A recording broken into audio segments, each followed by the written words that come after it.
Empiezo un poco tarde en la reunión del Gabinete de Seguridad. Muchas gracias a todas y a todos. Muy buenos días. Antes que nada, muchas felicidades a todas las maestras y maestros de México. Más tarde vamos a tener un evento con maestras y maestros y ahí vamos a hablar de el aumento salarial y otras prestaciones y beneficios para las maestras y maestros, principalmente de educación básica. Bueno, hoy nos acompaña Marcelo Ebrard, nos va a platicar de lo que firmamos el día de ayer con varias tiendas departamentales y de venta de enseres, productos, tiendas de autoservicio y departamentales, porque el objetivo junto con el Plan México o parte del Plan México es aumentar el porcentaje de productos que se fabrican en México en la comercialización. Entonces, Marcelo nos va a platicar de en qué consiste este acuerdo que firmamos y al cierre de la conferencia, como siempre todos los jueves, Mujeres en la Historia. Adelante, Marcelo. ¿Quieres acá? Adelante.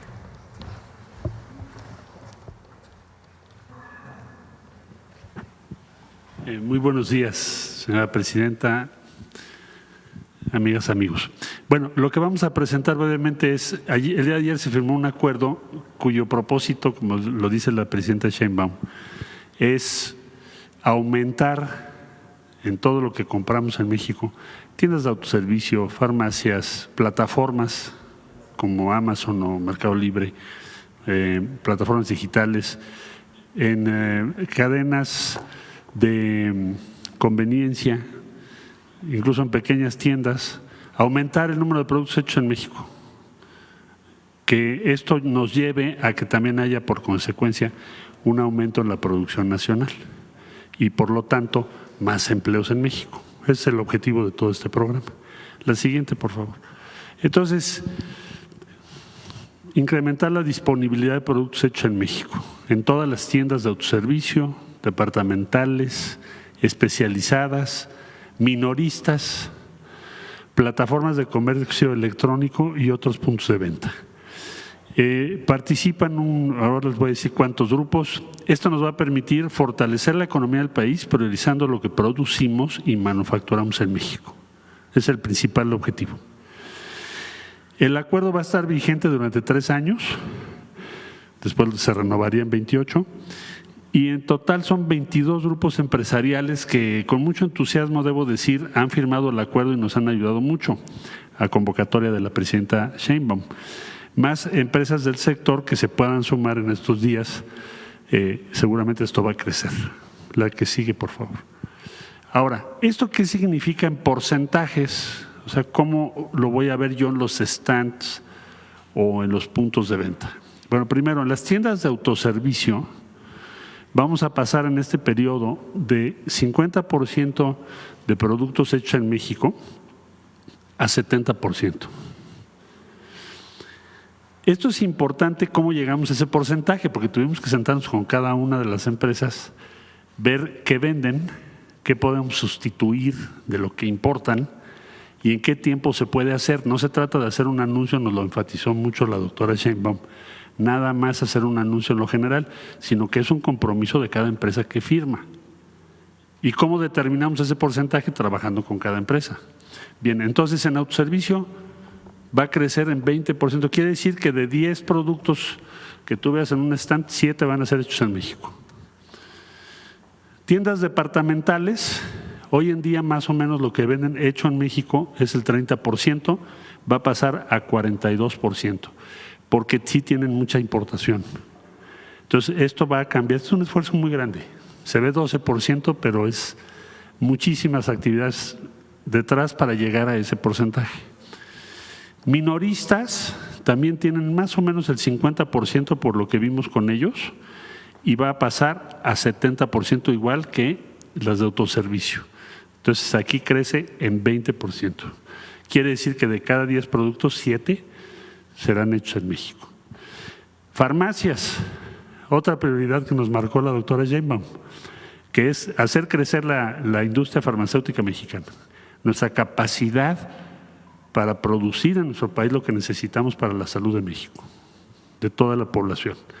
Entonces aquí más o menos el promedio que tenemos es de 40% hoy, hecho en México, y vamos a pasar al 55%. Es un cambio grandísimo, porque quiere decir que México va a tener la mayor parte de todo lo que necesita para la salud de las y los mexicanos hecho en nuestro país. Esto me lo enfatizó mucho la doctora. Recuerden las lecciones del COVID y todo lo que aprendimos. Entre más autosuficientes seamos, mejor para nuestra población. Todos los demás apenas tienen 20% y van a pasar al 28%, y después vendrá en la siguiente la meta de brincar a más de la mitad. Va a ser una inversión muy grande. Aquí estoy hablando, otros es todo lo que importamos, ¿verdad? Y luego tenemos las plataformas de comercio digital. Esto es muy importante por el peso que tienen esas plataformas en lo que hoy es la comercialización en nuestro país, que está creciendo además. Entonces, van a tener una estrategia especial de promoción y comercialización de productos que va a decir hecho en México. Ustedes lo van a ver pronto, ya lo vamos a anunciar.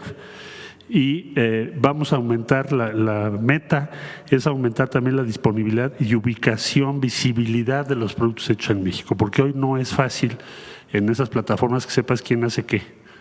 Ahora sí lo vas a tener claro, que qué está hecho en México y qué no está hecho en México. Bueno, la siguiente, por favor.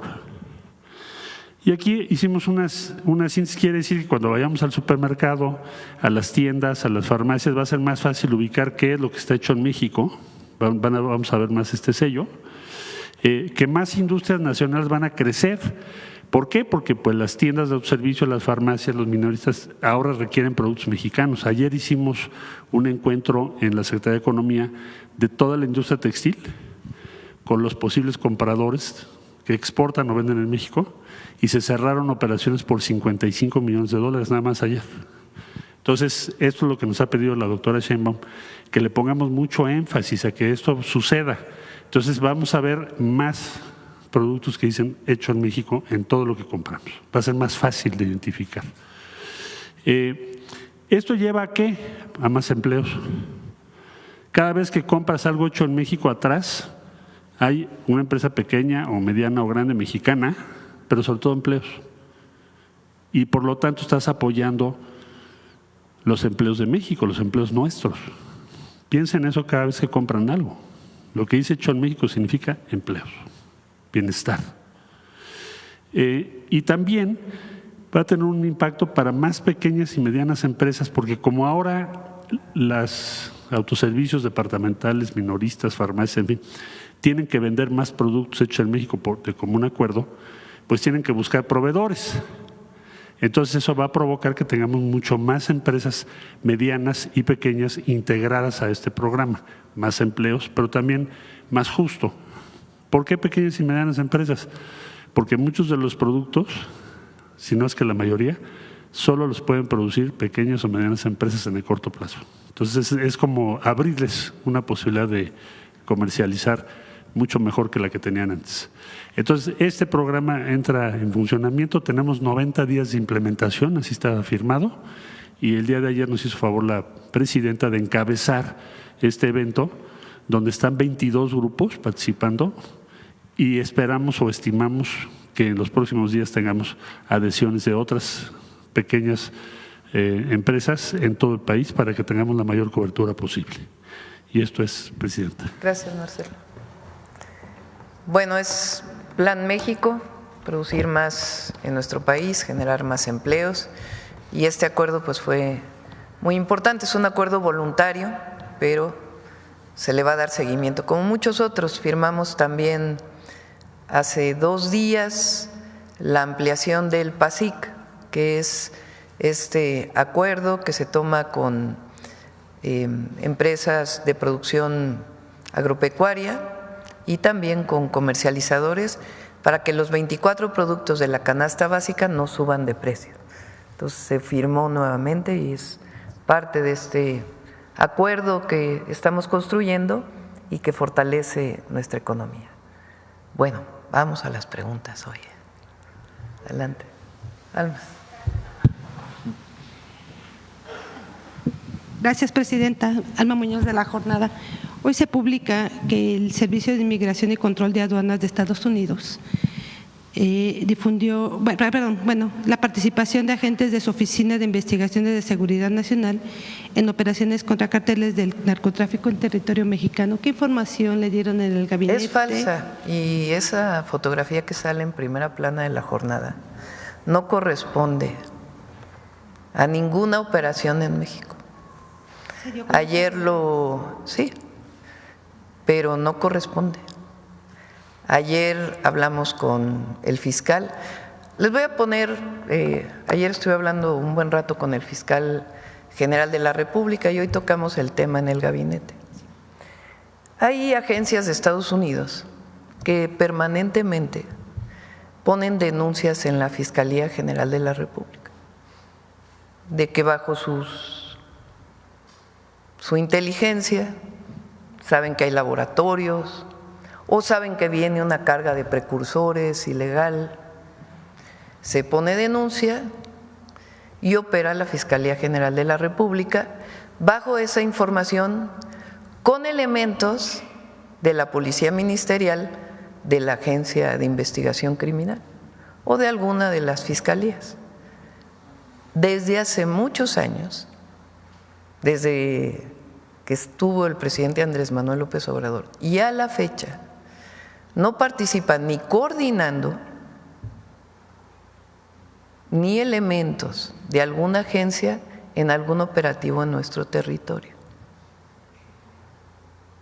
Entonces, esa fotografía, se está viendo de dónde salió esa fotografía. Primero, si hay elementos de otro país o de Estados Unidos, de alguna agencia. Y segundo, esa fotografía a qué corresponde. Pero no es una fotografía que corresponda a lo que viene ahí en esa publicación. De hecho, entiendo que ayer se informó al periódico de que no correspondía a ninguna operación de los laboratorios. Esta que se refiere a esta publicación son ¿cuántos laboratorios se han? Más cerca de 1000 desde que llegamos nosotros al gobierno, 800, casi 900, que se informó el martes pasado. Algunos son denuncias que ponen agencias de investigación a través de la embajada en la Fiscalía General de la República como denuncia que puede presentar cualquier ciudadano mexicano o extranjero. Y a partir de ahí se hace la investigación. Entonces, como dije ayer, hay coordinación, hay colaboración, hay cooperación en el marco de respeto a nuestras soberanías. No hay subordinación ni participación de elementos de alguna agencia de Estados Unidos en algún operativo. Y eso es a lo que me refería ayer, que cambiaron las cosas. Antes era muy distinto durante los periodos o durante el periodo neoliberal, de los gobiernos del neoliberalismo, y particularmente en la época de Calderón, que se abrió la posibilidad de que se entrara a que operaran las propias agencias en los operativos. Eso desde que llegó el presidente López Obrador ya no ocurrió. Aquí está Marcelo, fue canciller con el presidente Andrés Manuel López Obrador. Sí, ¿por qué no comentas algo con relación a esto? Sí.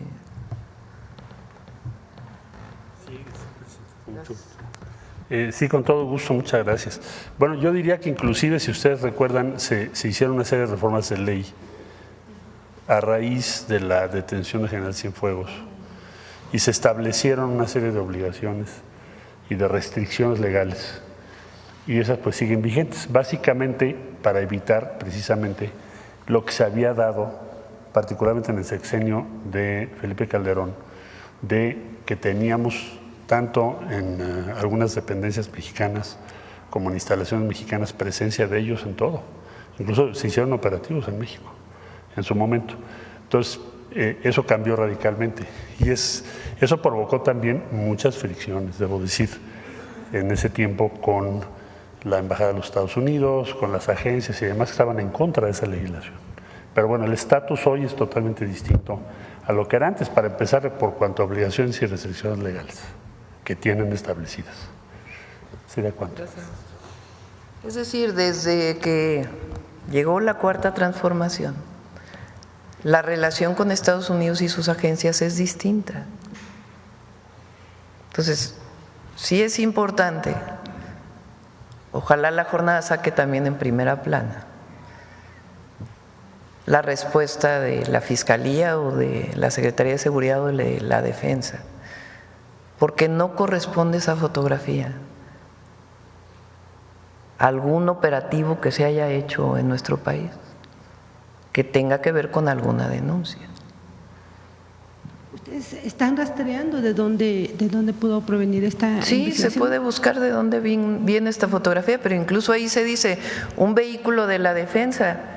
En la fotografía no se observa ningún logotipo de la Defensa Nacional. Entonces, lo puedo decir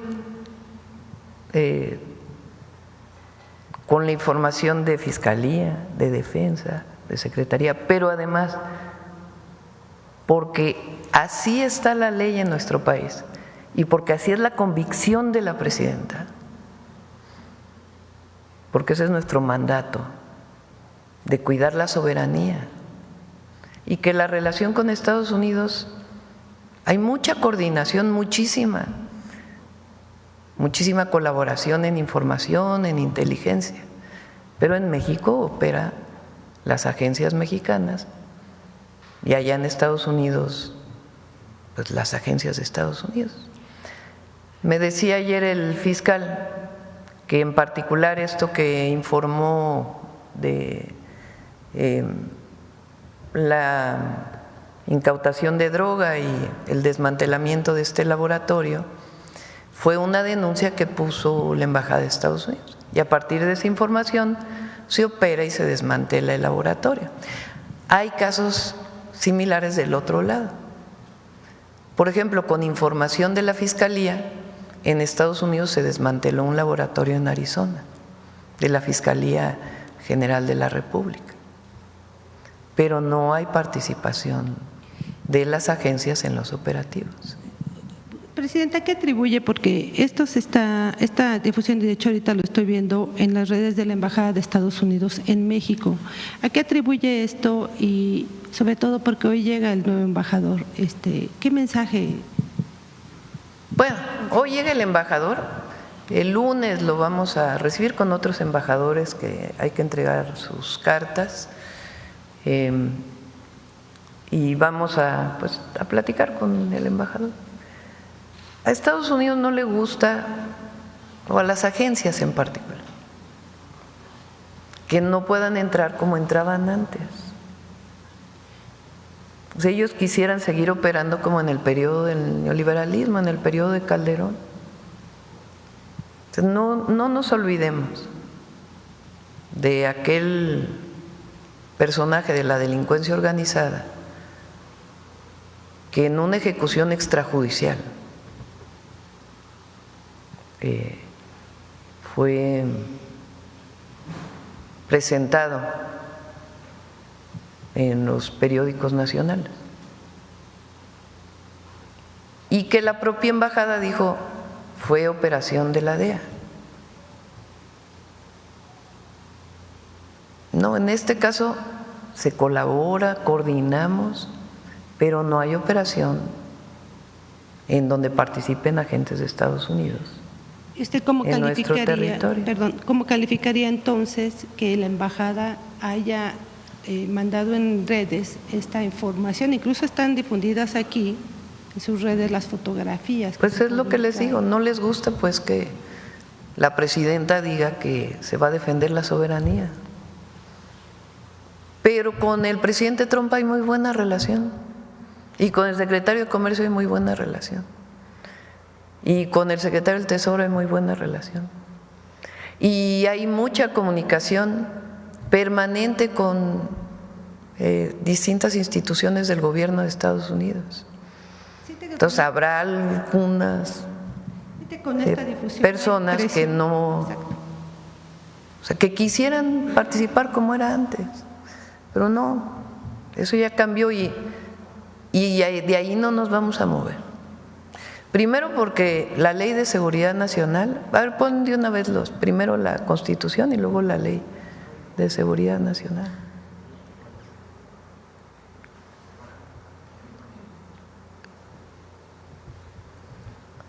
A cualquier nacional o extranjero involucrado en la fabricación, no, es primero es el 19, ¿no? Primero el 40. El pueblo de México bajo ninguna circunstancia aceptará intervenciones, intromisiones o cualquier otro acto desde el extranjero que sea lesivo de la integridad, independencia y soberanía de la nación. Eso ya es constitucional. Tales como golpes de Estado, injerencias en elecciones o la violación del territorio mexicano, sea esta por tierra, agua, mar o espacio aéreo. Tampoco consentirá intervención en investigación y persecución alguna sin la autorización y colaboración expresa del Estado mexicano en el marco de las leyes aplicables. ¿Y cuáles son las leyes aplicables? La Ley de Seguridad Nacional. Los agentes extranjeros deberán observar las siguientes disposiciones. 1. Solo podrán desarrollar las actividades de enlace para el intercambio de información con autoridades mexicanas en términos de lo dispuesto en la acreditación que se hubiese expedido a su favor. 2. No podrán ejercer las facultades reservadas a las autoridades mexicanas, ni podrán aplicar o ejecutar las leyes extranjeras en territorio nacional. 3. Deberán abstenerse de realizar gestiones directas ante autoridades distintas de la Secretaría de Relaciones Exteriores o de las dependencias que corresponden en términos de los respectivos convenios de cooperación internacional suscritos por el Estado mexicano en materia de seguridad y que contribuyan a preservar la seguridad nacional. Deberán poner en conocimiento de las autoridades mexicanas que corresponda en términos de los respectivos convenios de cooperación internacional suscrito por el Estado mexicano en materia de seguridad y que contribuyan a preservar la seguridad nacional, la información de que se alleguen en el ejercicio de sus funciones.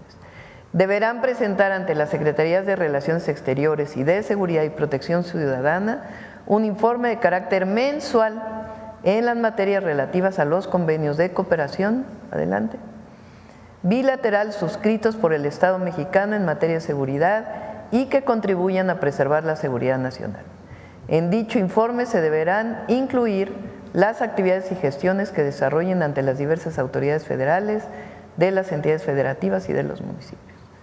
Tendrán prohibido realizar o inducir a terceras personas a realizar detenciones, a realizar acciones tendientes a la privación de la libertad, a allanar la propiedad privada o a cualquier otra conducta que resulte violatoria de la Constitución Política de los Estados Unidos Mexicanos y las leyes nacionales aplicables.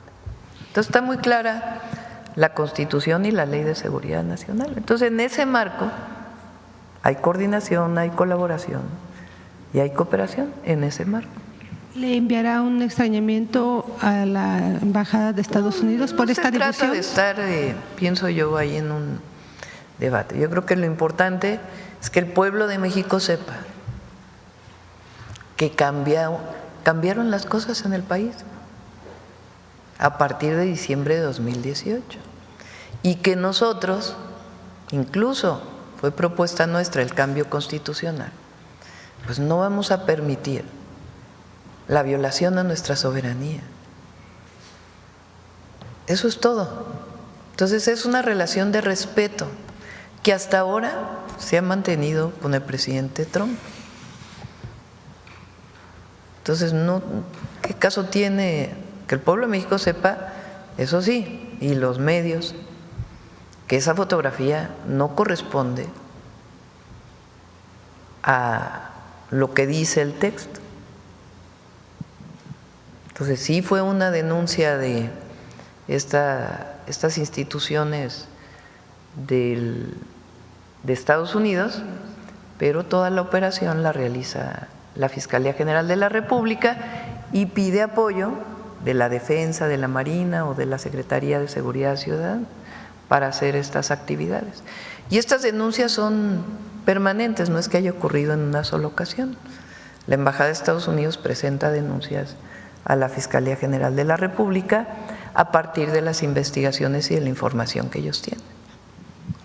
Presidenta, ¿siente que los están presionando a través de este tipo de mensajes? Presión, ¿no? Nosotros tenemos muy claro nuestros principios, lo que representa la ley y nuestro mandato popular. Entonces, no hay presión. Sencillamente, sí es importante que el pueblo de México siempre sepa esto y que bajo ninguna circunstancia se va a permitir el injerencismo o la violación a nuestra soberanía. En otro tema también en Washington están informando que el número de mexicanos que intentan ingresar a Estados Unidos sin documentos se incrementó casi 30% en abril. E inclusive esto podría ser un indicador de que después de una pausa el flujo de los que tratan de entrar por la frontera estadounidense empezará a crecer de nuevo. Pide la gráfica de encuentros en la frontera.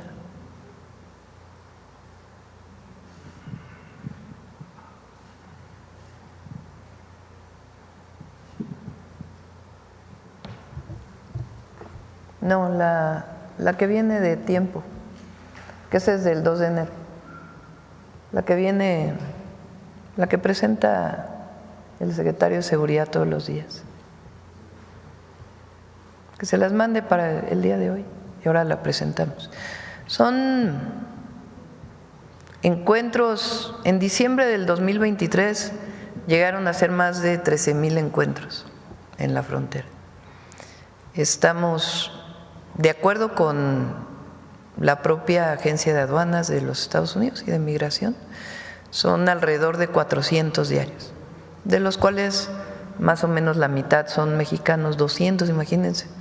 O sea, de lo que históricamente ha sido, hoy son 200 mexicanos que intentan cruzar la frontera, son detenidos en la frontera con Estados Unidos y regresados a México. Entonces no hay un aumento. Gracias. Y por otro lado, sobre los maestros, ¿nos puede adelantar un poco cómo va a ser el acuerdo? ¿Es un desayuno? ¿Van nada más el Sindicato Nacional? Sí, va la representación del Sindicato Nacional de Trabajadores de la Educación, como todos los 15 de mayo. Hay el reconocimiento por antigüedad a muchas maestras y maestros, y ahí vamos a hablar de el porcentaje de aumento salarial y otras solicitudes que ellos han estado haciendo. Recuerden que yo planteé hace pues ya algunos meses, número uno, por lo pronto el congelamiento de la edad de jubilación para aquellos que se encuentran en el 10º transitorio. Cuando se hizo la modificación a la ley del ISSSTE, se cambió de un régimen solidario a cuentas individuales y a retiro en vez de jubilación, que hay sus diferencias. Los maestros piden la derogación de esa ley. Entonces hemos planteado que es complejo por lo que significaría en términos presupuestales. Pero en aquella aprobación de la ley, a los que nos quedamos, porque en mi caso, pues, en su momento como maestra universitaria, investigadora de la UNAM y después como servidora pública, pues todos estamos afiliados al ISSSTE.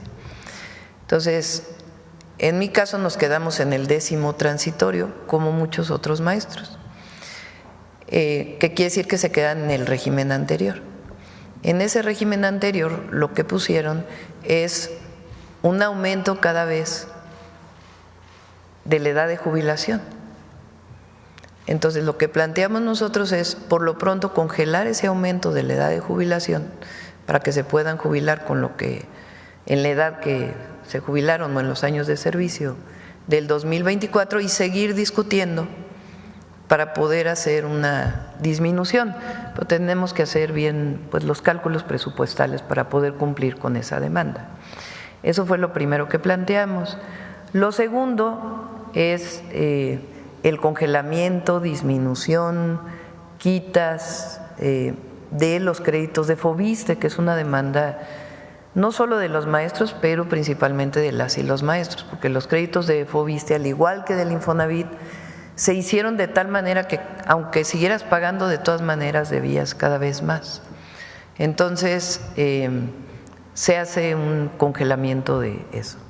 El tercer planteamiento es que en el caso de la reforma o lo que quedó de la UCICAM, que es la manera de promoverse de los maestros, que entremos a una discusión escuela por escuela, para que lo que decidan los maestros, eso sea el cambio que podamos generar. Ellos han pedido pues, que sea una discusión desde abajo y estamos totalmente de acuerdo, entonces que entremos a esa discusión desde abajo. Esencialmente fueron las propuestas que hicimos y seguir trabajando en la mejora de las condiciones laborales de las y los maestros de México. Entonces, hay algunas otras cosas que vamos a plantear el día de hoy que pueden irse avanzando, pero preferiría esperarme a la reunión con los maestros para poderlo decir. ¿Y el incremento salarial nos puede adelantar? Hasta que sea el desayuno con los maestros. Sí, les puedo adelantar algo que es importante. El último incremento salarial del presidente López Obrador estableció que las y los maestros ganaran como mínimo, es decir, un salario mínimo para las y los maestros que fuera equivalente al salario medio del IMSS. El salario medio del IMSS pues ha ido aumentando del año pasado a este. Entonces nosotros queremos mantener al menos el salario medio del IMSS, que ya tuvo un incremento muy importante del 2024 al 2025. Y solo de mi parte ayer avanzó también en Estados Unidos lo del impuesto a las remesas. ¿Ustedes ya tienen un impacto de lo que esto va a hacer? Avance en una comisión, falta que pase por otra comisión y después por el Pleno. No estamos de acuerdo, es incluso en Estados Unidos inconstitucional, porque se cobraría doble impuesto, porque las y los mexicanos que viven en Estados Unidos ya pagan impuesto. Entonces, la Secretaría de Relaciones Exteriores, el embajador de México en los Estados Unidos está hablando con los legisladores, se están dando todos los argumentos. No solamente afecta a México, el primer país que recibe remesas es la India, desde Estados Unidos. Afecta también a muchos otros países y muchos otros países de América Latina. Entonces también estamos hablando con la representación de esos países en los Estados Unidos para poder pues presentar ante los congresistas pues que es una medida que es inaceptable. Y vamos a seguir en este esquema. El Senado de la República ya se manifestó.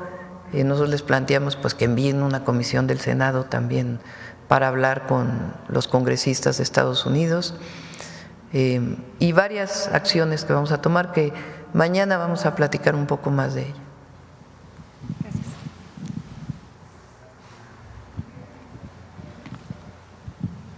Buenos días, Presidenta. Ariana Esquivel de Saltillo, Coahuila, de Enlace 13 Televisión. Mañana visitará mi estado para reunirse con familiares de las víctimas de la mina de Pasta de Conchos y el Pinabete. Si nos puede adelantar un poco sobre lo que se va a tocar en esta reunión. La Fiscalía General del Estado de Coahuila en la región carbonífera ya había adelantado que se tiene ya una persona detenida por el caso que sucedió en 2022. Es una reunión en la que me comprometí. Se han encontrado muchos mineros ya en el caso de Pasta de Conchos y se sigue con los trabajos. Hasta ahora no hay evidencias de explosión, como se dijo en su momento, y se siguen encontrando pues los restos de los mineros. Se trabaja muy de cerca con las familias. Ellas, sobre todo las viudas, me solicitaron que pudiera aumentarse lo que estaban recibiendo de pensión. Ya a través del IMSS y del INDEP vimos la manera que esto sea posible y ya se hizo realidad, y algunas otras acciones que estamos tomando. Recuerden que el presidente López Obrador hizo un compromiso con los deudos de pasta de conchos, con los familiares, las familiares principalmente, desde 2006. Esto ocurrió en 2006 y desde su campaña lo prometió y lo cumplió cuando llegó al gobierno. Habló con los familiares y les planteó cualquiera de las dos opciones, que hubiera una reparación integral del daño o que se siguiera buscando. Y al final lo que se acordó es que fueran las dos, que hubiera una reparación integral del daño y además que se siguiera buscando. Entonces, Comisión Federal de Electricidad sigue con este trabajo. Acudimos a este lugar en septiembre de 2024, fuimos 2 veces con el presidente en la gira conjunta de transición y ahí me comprometí con las y los familiares a seguir buscando hasta encontrar al último minero. Y lo vamos a hacer. Pero además, pues tienen algunas otras solicitudes que hemos ido atendiendo. Entonces, pues ha sido una buena noticia para ellos el que pues después de 6 años de estar o 5 años de estar excavando con un recurso importante, pues se haya estado encontrando a los mineros. Y al mismo tiempo la Fiscalía de Coahuila pues lleva su investigación y algunas otras solicitudes. Entonces vamos con ellos, como nos comprometimos, pues a darle seguimiento. Después vamos al Hospital del Iste de Torreón, que ya también va muy avanzado. Y de ahí vamos a Chihuahua, vamos a entregar tierras al pueblo Rarámuri en Guadalupe y Calvo y luego vamos a Baja California Sur. Presidenta, en esta visita regional va a ir a Torreón también a la inauguración de este Hospital del Iste. Si nos puede adelantar un poquito más, es un gran proyecto que va a poder atender a más de 350,000 derechohabientes de toda la laguna, de la región. Pues ya que estemos ahí, mejor para no adelantar. Perfecto, Presidenta. En otro tema, ya se confirmó desde el lunes el presupuesto inicial para la construcción del tramo del tren de pasajeros Saltillo-Nuevo Laredo. Si tiene más detalles sobre para que nos pueda platicar y cómo va a beneficiar este proyecto a todos los estados del norte del país. El proyecto, recuerden que va a Ciudad de México, Nuevo Laredo, es el tren del Golfo de México. Y la defensa, los ingenieros militares están construyendo de México a Querétaro, y después de Querétaro a Irapuato va a ser una licitación pública para que participen empresas privadas en su construcción, y este mismo año también a través de licitación se va a asignar la parte de Saltillo a Nuevo Laredo, que también la construirían pues quien gane la licitación de las empresas. Y vamos a seguir construyendo a lo largo de 6 años para cumplir el México Nuevo Laredo. Y por otro lado, el que va a Irapuato pues es la continuación que va a Guadalajara, para de ahí pues irse a Nogales. Entonces es parte de los 2 proyectos de trenes de pasajeros hacia el norte. ¿Cuál sería su mensaje para todas las personas que nos ven en específico del estado de Coahuila? Es un tren muy importante porque hay mucho movimiento desde Coahuila hasta Nuevo Laredo, y de Coahuila a Monterrey. Va a ser un tren, además, pues un tren escénico, porque las montañas de esa zona es un paisaje hermosísimo, y entonces va a ser pues una vista hermosísima, y además de ahí pues la liga hasta Nuevo Laredo. ¿Ya se tiene alguna estimación de cuántos pasajeros podría atender este tren? El próximo miércoles viene SICT y Defensa a presentar cómo vamos con los trenes, y ahí pues puede darse mucho mayor información. Perfecto, Presidenta. En otro tema, Coahuila también es uno de los estados que más recursos recibirá de los 594 millones anunciados hace días para la Comisión Nacional de Búsqueda. Esto para fortalecer la localización de personas desaparecidas. La asignación de estos fondos se da en un momento clave cuando la Secretaría de Gobernación, en conjunto con colectivos de búsqueda, están trabajando en la creación de nuevas leyes. Esto es bastante importante y trascendental para el estado de Coahuila.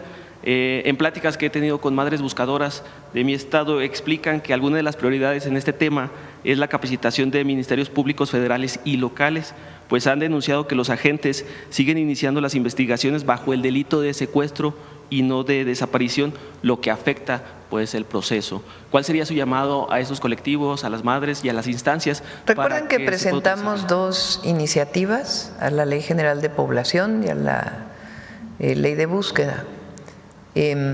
Rosa Isela, la secretaria de Gobernación, junto con el subsecretario de Derechos Humanos, Arturo Medina, han estado realizando una serie de diálogos que ya cerró, digamos, el primer periodo de diálogos. Ahí se presentaron muchísimas adiciones a las leyes que presentamos, que se están revisando todas para poder incorporar pues la mayor parte, y ya lo presentaríamos en junio para poder tener este periodo para poderlo revisar y al mismo tiempo pues seguir trabajando con los colectivos y seguir en este proceso de búsqueda. Entonces en junio ya presentaríamos las adiciones a las leyes y además pues los números que hemos estado, pues más que números, el número de carpetas de investigación, de registros, de personas desaparecidas, cuántas se han localizado, cuántos registros no están completos, todo en general lo que tiene que ver con registro de desaparición, también lo presentamos ya en junio. Por último, Presidenta, respecto al acuerdo que presentó el secretario de Economía, si nos pueden adelantar cuáles son los grupos que están dentro y cómo se haría o si se haría una campaña para lograr que los mexicanos compren los productos mexicanos sobre cualquier otro producto. Sí, sí viene una campaña de lo hecho en México. ¿Y no quieres platicar con quién se firmó ayer? Con mucho gusto, Presidenta. Bueno, te puedo dar la lista, leerla toda, pero mejor yo creo que se la damos a Pau ahorita les damos la copia. Pero son los 22 principales grupos, tanto de tiendas departamentales, autoservicios, farmacias y minoristas también. Se trata, y así nos lo pidió la Presidenta, que hiciéramos un esfuerzo para que esté pues la mayor parte, más del 90% de la red de comercio de nuestro país. Entonces yo creo que ya están incluidos o estamos cerca de ese porcentaje.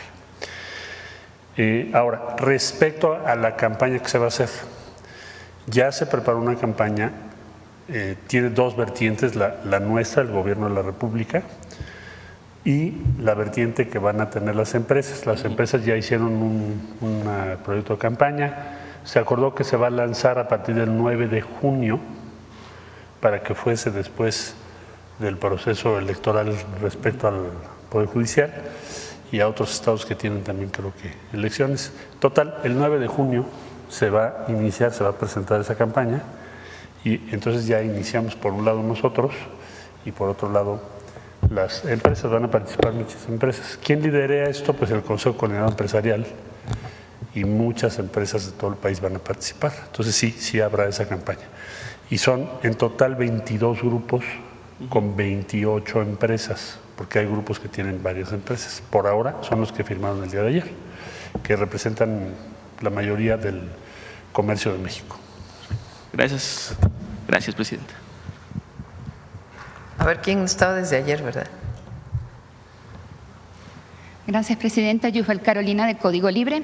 Presidenta, el secretario Juan Ramón de la Fuente, quien sostuvo un encuentro con el ministro de Relaciones Exteriores de China para hablar sobre la importancia de seguir trabajando en conjunto, ¿qué trae de su venir en materia de educación, tecnología, ciencia o turismo? ¿Qué nos puede adelantar sobre aumentar el comercio con China?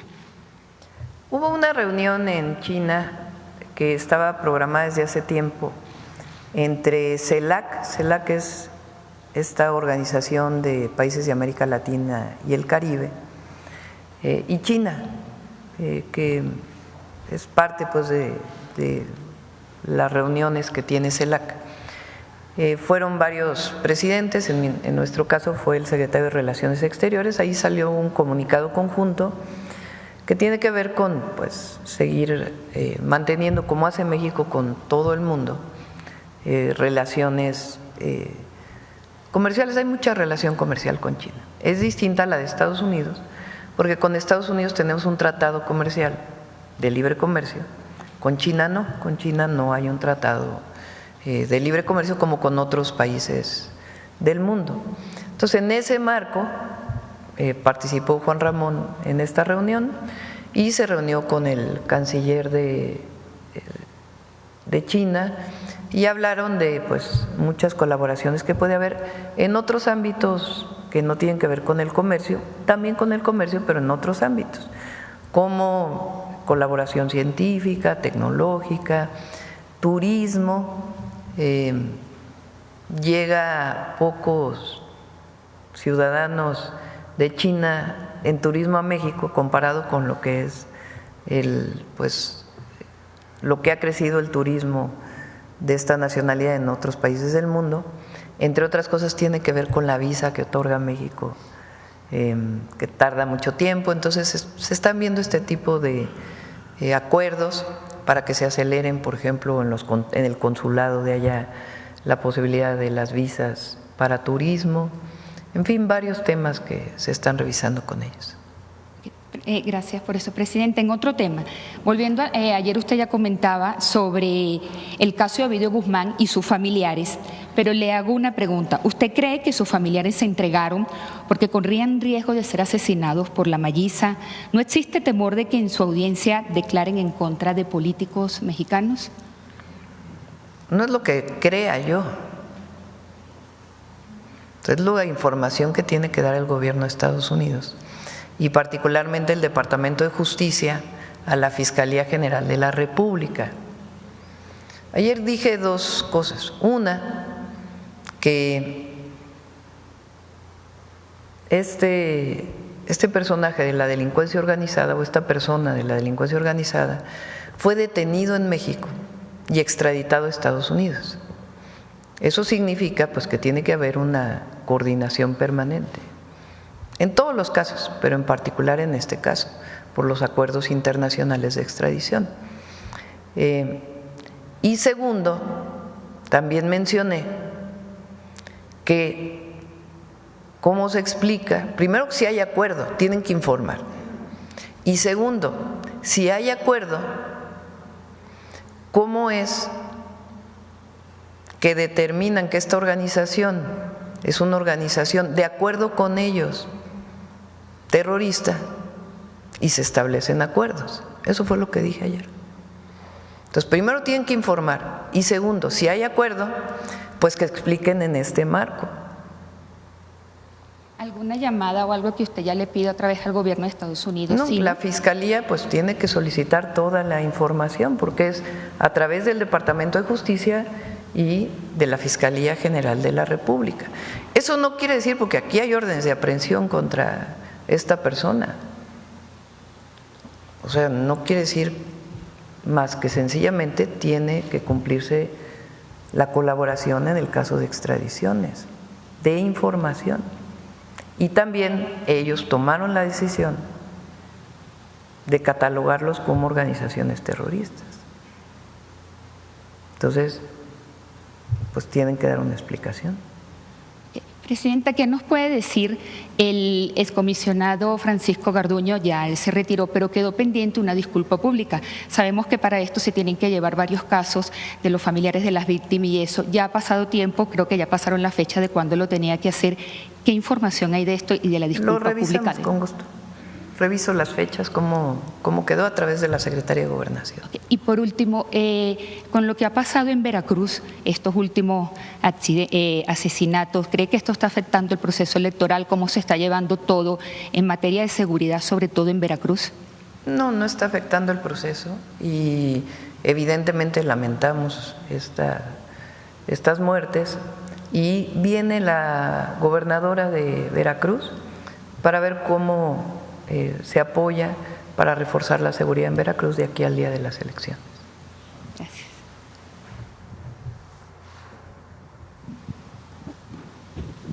Doctora, buen día. Carlos Guzmán de 4 Media Telecomunicaciones, Veracruz. Pues de inicio que nos diga cuándo viene la gobernadora. ¿Viene hoy? ¿La gobernadora de Veracruz? Mañana. ¿Mañana va a estar aquí? Okay.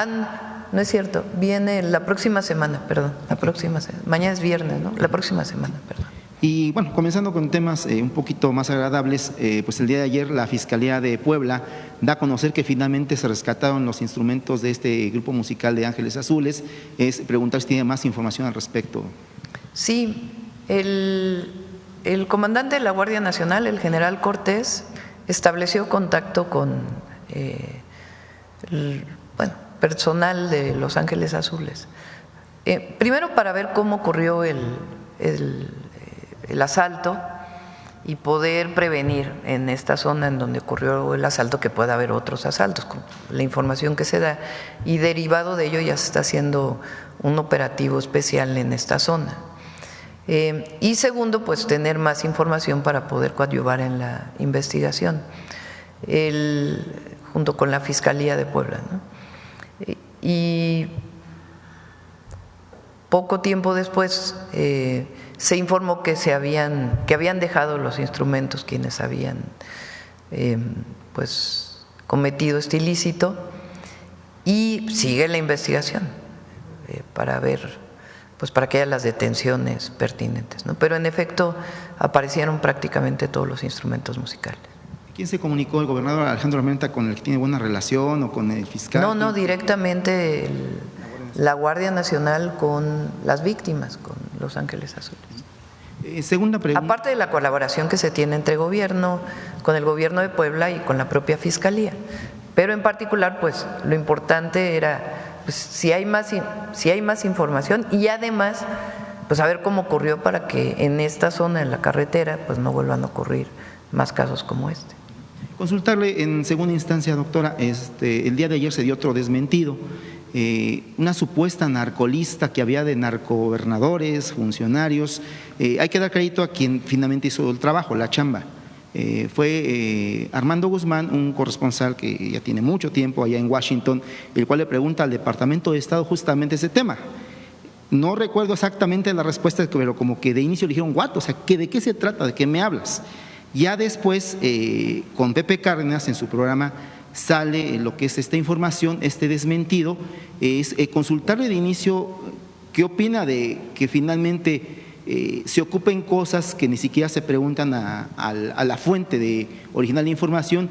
Y la segunda es, en el tema político, ¿cómo lo ve, doctor? Pues hay muchos rumores, son rumores.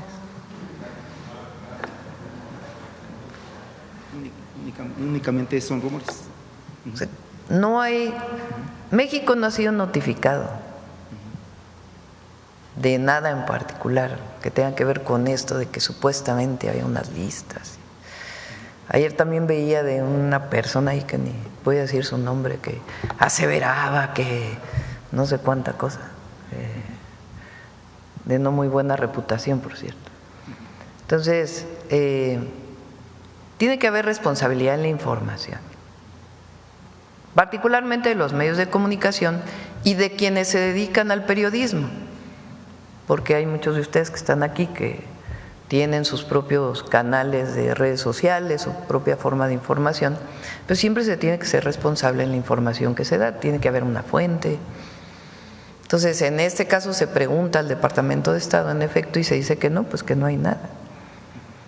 Entonces, para la ciudadanía, para la gente, es importante que cualquiera de esta información pues se verifique. Por eso nosotros tenemos el detector de mentiras, tanto para comentócratas y otros que acostumbran utilizar la mentira como forma de análisis, tanto como para noticias o noticias falsas en las redes que no tienen nada que ver con la veracidad de la información a la que todos debemos sujetarnos. Y doctora, bueno, penúltima pregunta, porque sí me gustaría consultarle al secretario Marcelo el tema del gusano barrenador. De inicio con el secretario Marcelo, es si nos puede comentar desde la instancia de economía. Ayer tenemos un evento con usted ahí en el Poliforum, nos decía que en el tema económico usted nos puede mencionar cuestiones, pero en el tema agrícola, ¿qué nos puede comentar? ¿Se está avanzando en finalmente retomar esta exportación de carne mexicana hacia lo que es Estados Unidos. Y en el caso del secretario Marcelo, si nos puede comentar si hay un estimado de pérdidas que se tengan por justamente el no poder exportar carne de ganado, básicamente de res, hacia los Estados Unidos. Ayer tuvimos una reunión con el secretario Verdeguer, con Marcelo del Gabinete Económico. Digamos que si el objetivo es que se reanude muy pronto. Entonces, si se reanuda muy pronto, pues la afectación económica no es tal porque son 15 días de no exportar. Digo, claro que en estos 15 días hay su afectación, pero ese mismo ganado va a ser exportado posteriormente. Y se están tomando muchas medidas en coordinación también con la Secretaría de Agricultura de los Estados Unidos, pues para evitar que el gusano barrenador llegue al norte del país. Pero si quieres comentar algo más, Marcelo. Por favor. Bueno, el secretario ya rindió todo un informe, no te lo repetiría yo, pero sí diría lo siguiente: estamos trabajando muy de cerca en ese tema, en el tomate, en fin, varios temas que tienen que ver. Creo que ha hecho un gran trabajo. Tuvo una llamada muy larga, muy difícil, ya sabrás cómo son estas cosas. Y el escenario que tenemos es que muy pronto se restablezca esta exportación. Por lo tanto, pues estamos concentrados en ello. Yo estaré viajando, pues probablemente la semana que entra, estamos esperando esa confirmación para ver al secretario de Comercio, me toca la reunión correspondiente y seguramente también vamos a comentar sobre este tema y lo importante que es que se regularice lo más pronto posible, como lo ha dicho la presidenta. Ese es nuestro escenario, lo que estamos buscando, y en ese caso no tendríamos un impacto sensible. Sí crea dificultades, no las niego, por supuesto, pero como es el mismo ganado que exportarías después, pues no hay una afectación muy seria si logramos que sean esos 15 días. Entonces les estaremos informando de la próxima reunión siguiente semana y estamos muy de la mano con el secretario para tratar de resolverlo. Y dirá que aprovechando que está ahí en el uso del micrófono, nos comentaba también de que se está buscando la forma de adelantar la negociación del TEMEC por toda esta situación que está pasando con los aranceles no aranceles. Yo diría, mira, el tratado está acordado y establecido en la ley. Estados Unidos tiene que iniciar consultas en octubre de este año. Y nosotros también, que es lo que se hace, una evaluación de los efectos positivos o no que ha tenido el tratado. Y eso concluye en el 26. Entonces, de hecho, en la ley de Estados Unidos y en nuestras previsiones, tenemos el segundo semestre de este año que iniciar todo el proceso de consulta. Me preguntaban, bueno, ¿usted piensa que en el corto plazo, no sé, la próxima semana, el próximo mes, vamos a empezar a trabajar una negociación? Les decía yo pienso que en el segundo semestre, en virtud de que ya está previsto en la ley, de que ya está previsto que tenemos que hacer las consultas, pues va a ser el momento en el que se va a iniciar ese proceso. No es tanto que se adelante, sino fijar que a partir de esas fechas estimamos que vamos a tener ya un diálogo muy importante en torno al tratado. Y también pues va a participar Canadá, que ahora tiene su nuevo gobierno, vamos a estar en comunicación con ellos. Entonces espero que en el segundo semestre efectivamente empecemos ese diálogo, por un lado con las consultas que cada quien tenemos que hacer y por el otro lado pues poniéndonos de acuerdo en cuáles son los temas que queremos abordar con más fuerza. Ese es el proceso. Gracias, secretario. Y ya finalmente, doctora, para dejar los temas legislativos aquí a la compañera que es del canal del Congreso, pues el día de ayer se tuvo una reunión con Pepe Merino, los diputados también de la Comisión de Comunicaciones y también los senadores de la Comisión de Comunicaciones, básicamente de Morena.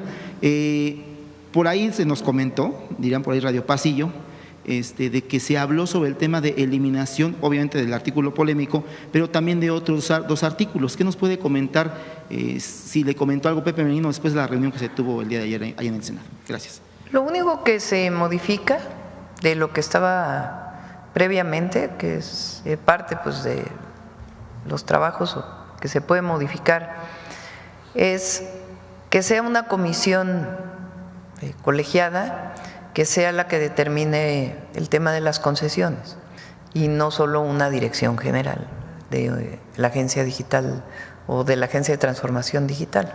Es lo único que se ha platicado que ayudaría, pero fuera de eso o que cambiaría, pues es lo del artículo 109, para que no haya lugar a confusiones, no hay censura. Y lo importante pues es la recuperación del derecho de audiencias, el que CFE Internet pueda dar servicios de última milla, el que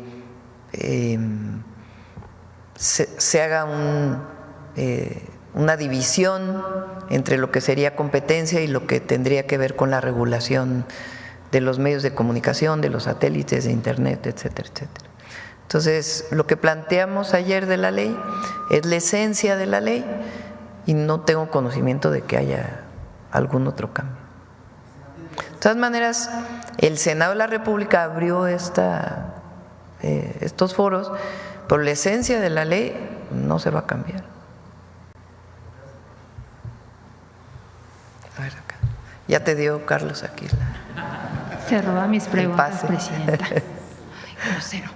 Presidenta, buenos días. Elizabeth Robles, de Canal del Congreso. Yo quisiera ahondar un poco más acerca de esta propuesta que hace el Congreso para crear un grupo plural de legisladores para que acudan a la Cámara de Representantes. Consultarle cómo fue esta propuesta. Ellos se lo plantearon, se lo planteó la mayoría parlamentaria, van a participar junto con la Cancillería. ¿Cómo se va a dar este diálogo, Presidenta? Hablamos con el Congreso particularmente con Adán Augusto, para hacer de su conocimiento el tema de las remesas y que se estaba discutiendo y que sería muy bueno pues que también se involucrara el Senado, particularmente el Senado, todos los mexicanos y mexicanas, porque esto es una injusticia.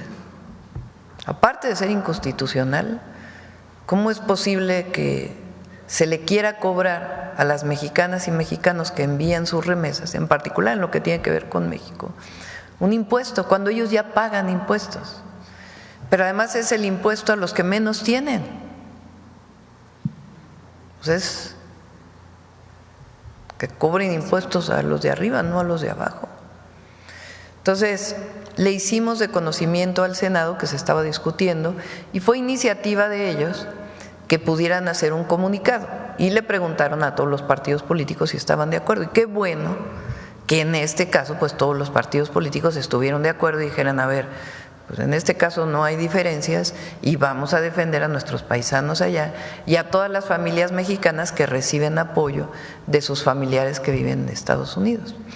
Y a partir de ahí salió la iniciativa pues que hubiera un grupo que se fuera a hablar con los congresistas de Estados Unidos. Así fue cómo sucedieron las cosas y me parece bien. Además de lo que está haciendo Relaciones Exteriores, nuestro embajador y todo lo que hagamos para evitar que se cobre un impuesto a las remesas. Sería muy injusto y además no correspondería a las leyes de Estados Unidos. Presidenta, ¿vea usted en esta iniciativa algún intento de Estados Unidos por presionar para que se anticipe, se adelante la revisión del TEMEC? Ellos tienen un problema que no es de ahora, les ocurre muchas veces, que es que no tienen suficientes recursos para poder cubrir el año del gobierno federal y están buscando otros ingresos. Entonces, por eso no solamente es lo de las remesas, hay otros temas que están planteados en estas modificaciones que particularmente plantearon los congresistas republicanos.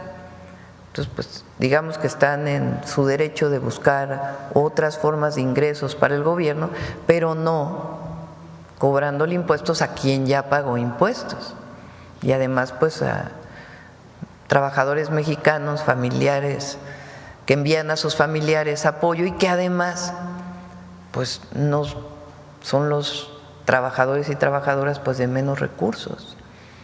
Entonces yo creo que nosotros y en nuestra Constitución está de que los impuestos se deben cobrar progresivamente, pague más el que más tiene.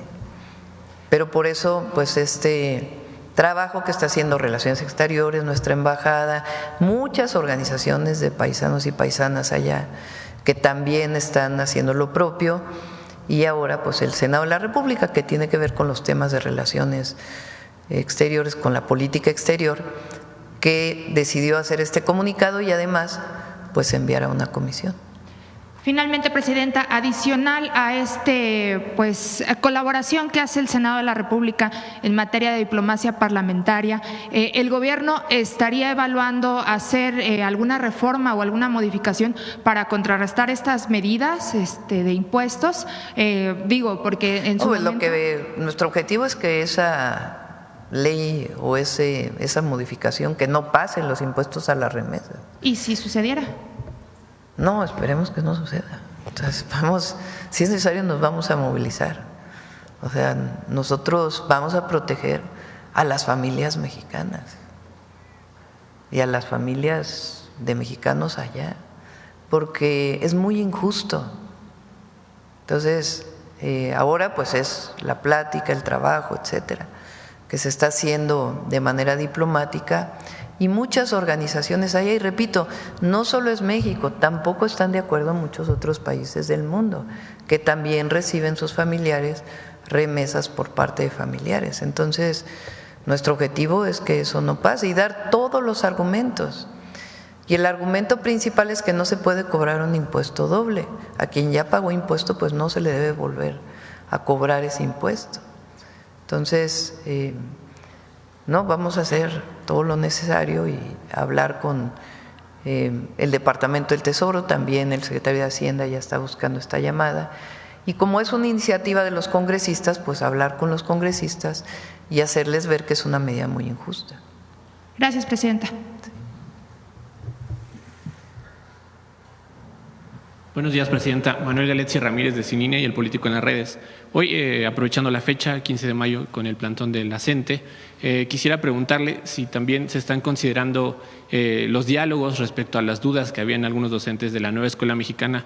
Al principio de su sexenio se lo pregunté porque algunos docentes siguen como confundidos, incluso un poco inconformes con respecto a que se toma demasiado trabajo colegiado y que se desaprovechan las aulas. De igual manera, preguntarle si su gobierno y la SEP está considerando algunos mecanismos para recibir y recabar las voces de otros sectores que incluso son disidentes de ambas fracciones docentes. Por ejemplo, el martes y miércoles estuvo el Comité Ejecutivo Nacional Democrático aquí afuera en Palacio Nacional y parte de lo que argumentaban era que su voz no era escuchada. Esa sería mi primera pregunta. Va a haber diálogo siempre con la CENTE.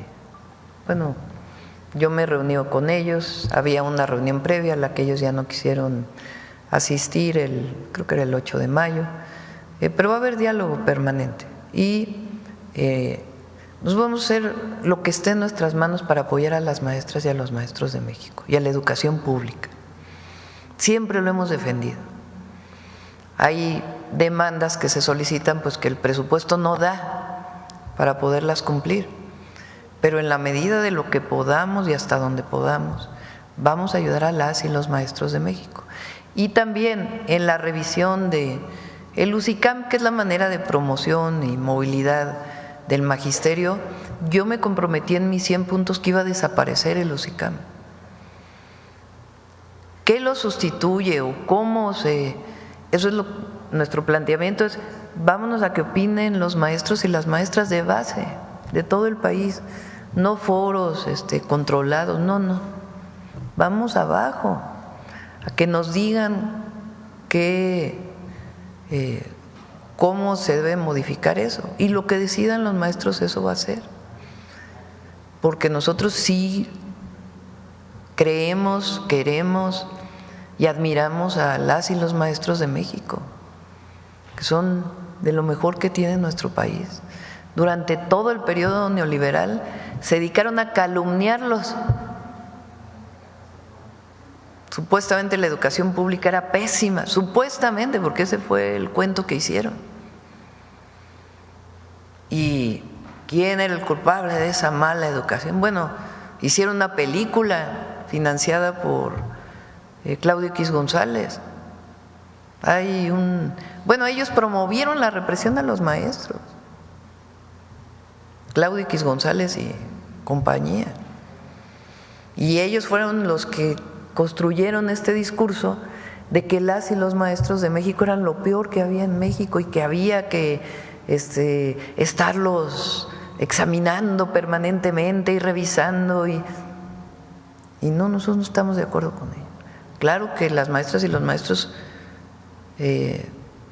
deben actualizarse, pero eso se hace con ellos, no con comisiones externas evaluadas por quién sabe quiénes. Yo no estoy de acuerdo con eso. Yo fui profesora universitaria, muchos años, investigadora de la UNAM. ¿Quién me evaluaba? Fíjense, en la UNAM. ¿Quién evalúa la promoción del personal académico de la UNAM?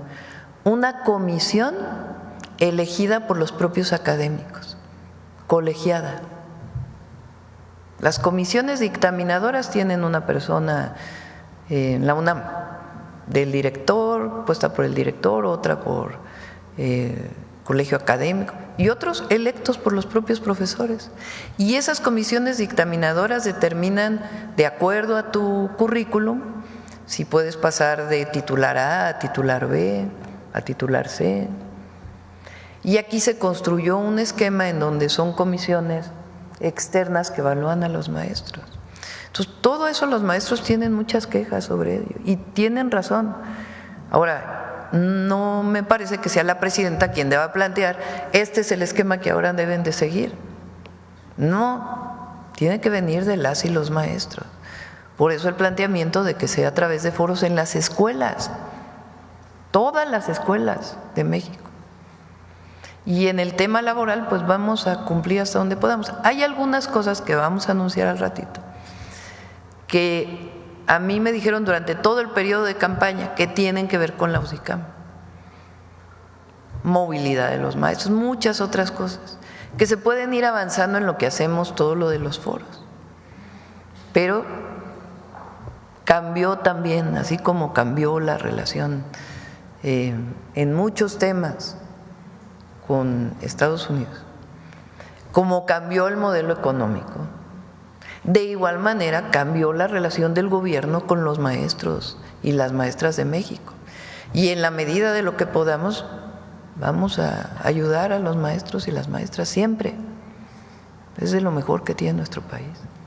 Presidenta, también desde el sexenio anterior, los aumentos e incrementos salariales que dictaminaba el presidente a veces no se sentían a ras de las aulas, porque los docentes decían, hay como una disparidad. El presidente expresidente ahora está anunciando un incremento y en los estados, particularmente los de otros partidos, no se sentía. Por ejemplo, en el Estado de México pasaba que se anunció el incremento. ¿Habría la posibilidad de que ustedes detallaran como eso de cuánto va a ser el periodo? Hay maestras y maestros que están en el sistema federalizado, que les paga el presupuesto, o sea, que reciben su salario del presupuesto público federal.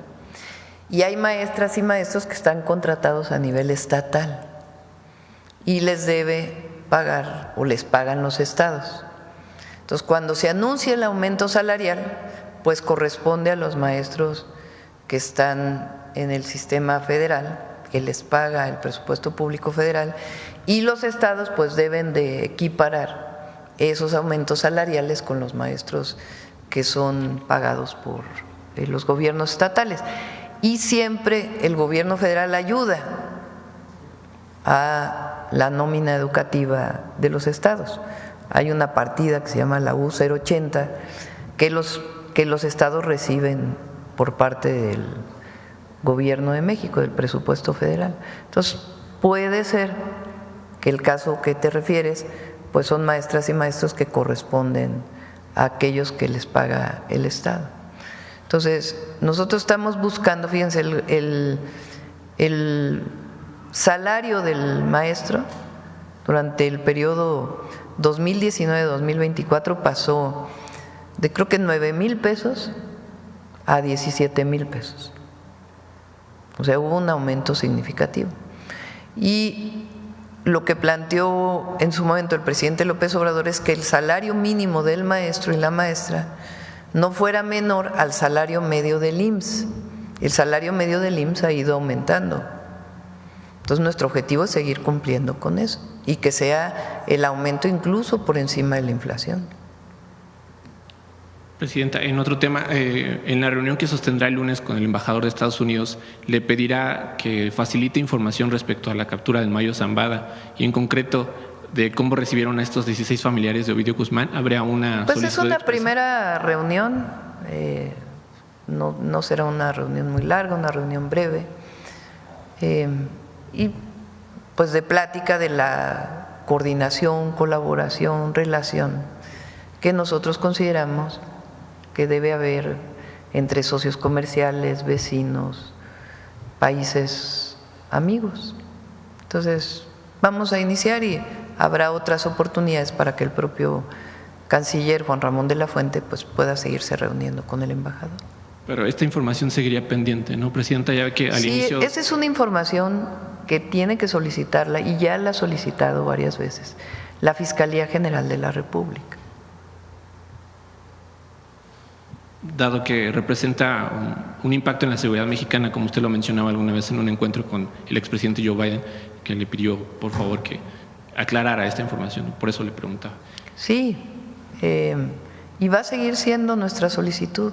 ¿Cómo fue que ocurrió esta detención?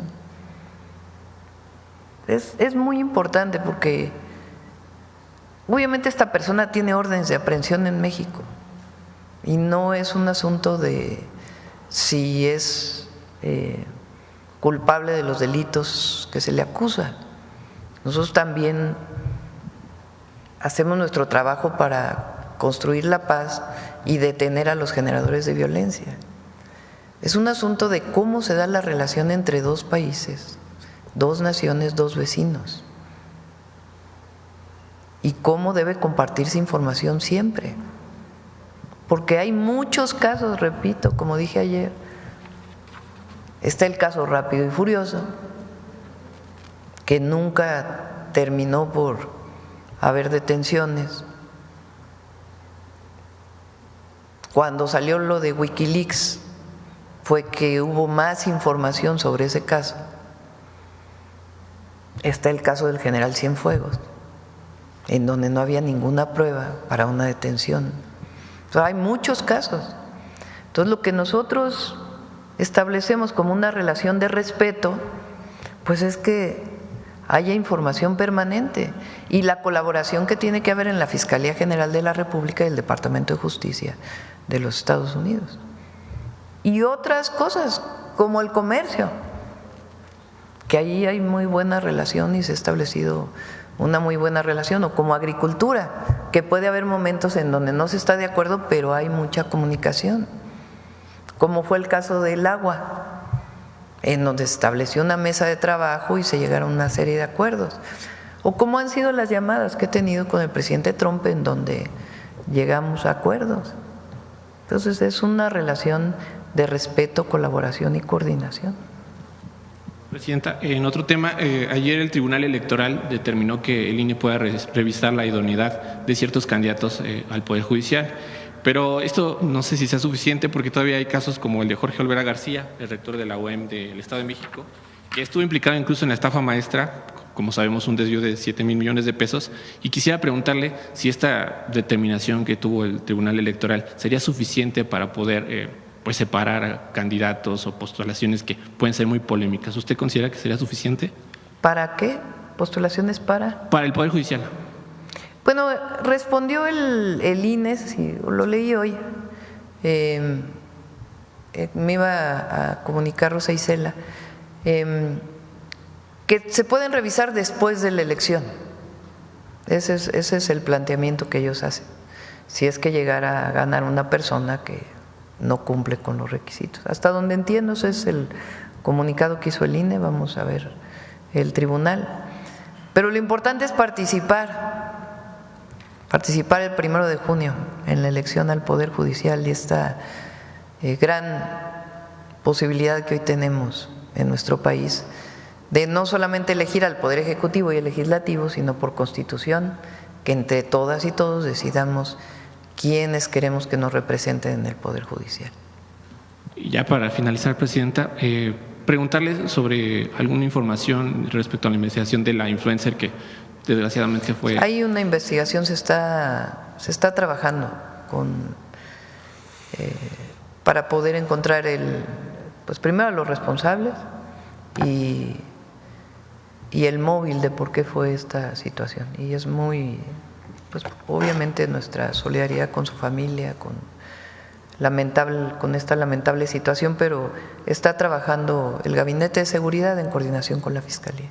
¿Qué le parece cómo lo han retomado los medios, Presidenta? Se ha reproducido una y otra vez el video, lo comparten. De por sí ya es una situación dolorosa y que aqueja. ¿Haría un llamado para que frenen esta difusión del contenido? Pues yo creo que el llamado siempre es al respeto a las víctimas, ¿no? Siempre. Y lo que corresponda a la autoridad para hacer la investigación y hacer las detenciones correspondientes. Bueno, ya cerramos. Vamos con Mujeres en la Historia. Permiso, Presidenta. Muy buenos días a todas y a todos. Les extiendo a mis compañeras y a mis compañeros maestros y maestras pues un caluroso abrazo, todo mi reconocimiento, toda mi admiración y todo mi cariño. Nuestro país y educación básica está conformada por 1.200.000 docentes, a todas y a cada una, pues todo nuestro reconocimiento y admiración por el trabajo que se realiza día con día. Hoy, 15 de mayo, pues hemos, desde la sección de Mujeres en la Historia, pues hablado de distintas maestras como Rita Cetina, Eulalia Guzmán, Elisa Acuña. Sin duda las maestras han sido principales y un pilar fundamental en las revoluciones de nuestro país, como lo veremos también con la cápsula del día de hoy, pero previamente nada más como brevario cultural. ¿Por qué se celebra el Día de la Maestra y el Maestro el 15 de mayo? Bien, es desde Venustiano Carranza, el presidente Venustiano Carranza, 1917, es decir, también ya estamos próximos a cumplir 100 años de este reconocimiento a las maestras y maestros de nuestro país. ¿Por qué 15 de mayo? Se toma esta fecha por la toma de Querétaro, que implica la caída del Segundo Imperio. No tiene algo que ver con un tema educativo, pero sí fundamental en la historia de nuestro país, en la defensa de nuestra soberanía. Conozcamos sobre las maestras de las misiones culturales. Una de las demandas más importantes de la Revolución Mexicana había sido la educación pública, gratuita y laica para el pueblo. Este principio fue inscrito en el artículo 3 de la Constitución de 1917. En 1921, el presidente Álvaro Obregón creó la Secretaría de Educación Pública con José Vasconcelos al mando, quien lanzó una cruzada nacional contra el analfabetismo y para consolidar la unidad y la identidad nacional a través de la educación. Vasconcelos promovió, con el apoyo en puestos estratégicos de maestras que habían participado en la Revolución Mexicana, la creación de bibliotecas públicas, la edición de materiales de lectura y la expansión de la educación en las comunidades rurales. En este contexto, en 1923 se inició la primera misión cultural, en Zacaultipán, Hidalgo. Con las misiones culturales se buscaba que los habitantes de las comunidades incorporaran nuevos saberes prácticos para el hogar, la agricultura, la higiene y la economía comunitaria. Conforme pasaron los años, las misiones integraron otros aprendizajes y motivaron a las comunidades a compartir sus conocimientos con los profesores misioneros. El éxito de las misiones culturales llevó a que en 1926 se creara la Dirección de Misiones Culturales, bajo el mando de Elena Torres Cuéllar, quien procuró el mejoramiento cultural y profesional de los maestros en servicio, así como el bienestar de las comunidades. Elena Torres Cuéllar fue una propagandista revolucionaria, feminista, socialista, escritora y educadora mexicana que en 1916 impulsó la educación Montessori en Guanajuato y en 1917 la educación laica, normalista y mixta en Yucatán, donde también creó una escuela Montessori para hijos de obreros en la colonia Ixtná, Mérida. En los años 20, Elena Torres fue parte de un grupo de maestras que encabezaron la política educativa del país. Ella al mando de la Dirección de Misiones Culturales. Esperanza Velázquez Bringas, a cargo del Departamento de Bibliotecas. Eulalia Guzmán en la dirección de la Campaña Nacional de Alfabetización y Julia Nava de Ruiz Sánchez como directora de la Escuela de Enseñanza Doméstica. En 1927 se instauraron cursos de perfeccionamiento para los misioneros, entre los cuales se incluían lecciones novedosas sobre juegos, deportes, gimnasia, fisiología, corte y costura, cuidados pediátricos, técnicas agrícolas, economía rural, jabonería, conservación de frutas, música, teatro, entre muchas otras más. A pesar de que las misiones culturales se desarrollaron a lo largo y ancho del país con bastante aceptación, hubo oposición de sectores ligados a la Iglesia Católica. Durante la Guerra Cristera entre 1926 y 1929, se intensificó la violencia contra las maestras y los maestros rurales, a quienes consideraban portadores del laicismo y de las reformas estatales. En 1932, las misiones culturales abandonaron su carácter itinerante al incorporarse a las escuelas rurales. La participación de las maestras en este proyecto educativo y cultural fue una muestra de lo indispensables que han sido para la historia de nuestro país. Ellas han contribuido al despertar de las conciencias, al mejoramiento de la vida y a la lucha por la justicia social. Cientos de maestras, como Elena Torres Cuellar, entendieron la educación como un compromiso ético, político y comunitario.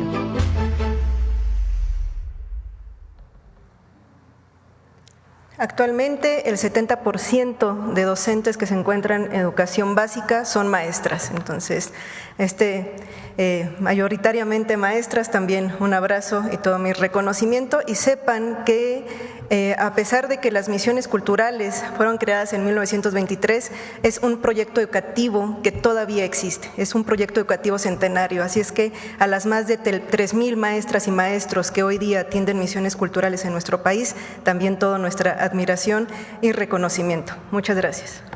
Gracias, buen día.